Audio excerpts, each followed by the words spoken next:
this is Annie and welcome to my kitchen. We're gonna make tomato spinach rice today. Let's look at the ingredients right here. Spinach, some diced tomatoes, soaked chana dal, which is optional, finely chopped onions, some mustard seeds, turmeric, red chilies, cumin seeds, ginger and garlic finely grated. You can use sambar masala or you can use garam masala. 6 to 8 curry leaves, some green chilies, some pre-cooked rice, and about 1.5 teaspoons of ghee. Salt and pepper to taste. So I'm going to put my ghee in the pan. Mustard seeds. You have to really be careful when you pop mustard seeds because they fly off. If you're not comfortable, just use your lid so you're not going to burn yourself. Okay? You can hear them pop. I'm going to throw in my chili. The red chili again is optional. And I'm going to throw in my onions. Give it a good stir.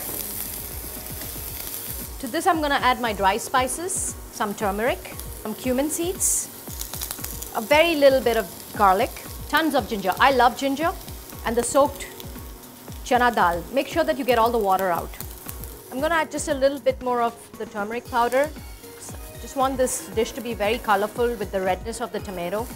You want to make sure that the chana dal is really well cooked because this is an instant dish. We're not going to spend more than 5 minutes cooking this. And to that I'm going to add my tomatoes, and I'm going to add about 1/2 teaspoon of sambar masala, or you could use garam masala as you wish.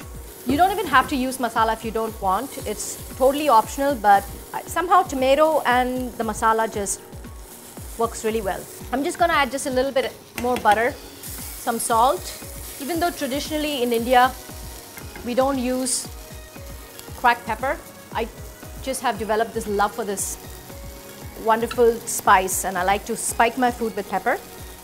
If at any point you feel like your tomato is sticky, just add maybe 1/2 teaspoon or maybe 1 teaspoon of water and let it cook. Just enough to cook the ingredients and to make sure that all the spices have blended together really well. I love the smell of this. I could just eat this the way it is. Now I'm going to add the rice.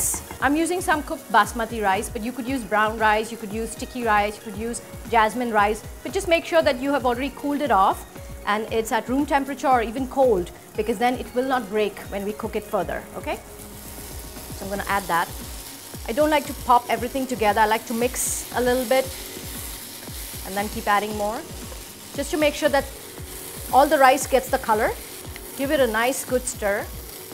Now this looks so good. I'm just going to add a few curry leaves. You could have put the curry leaves in the oil. Sometimes I just like to put my curry leaf on top because I just love this natural smell of the curry leaf. Okay, looks like everything is really well mixed here, and now I'm gonna add spinach.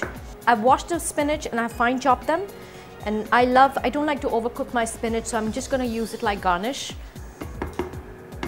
And there you go, and your tomato spinach rice is ready.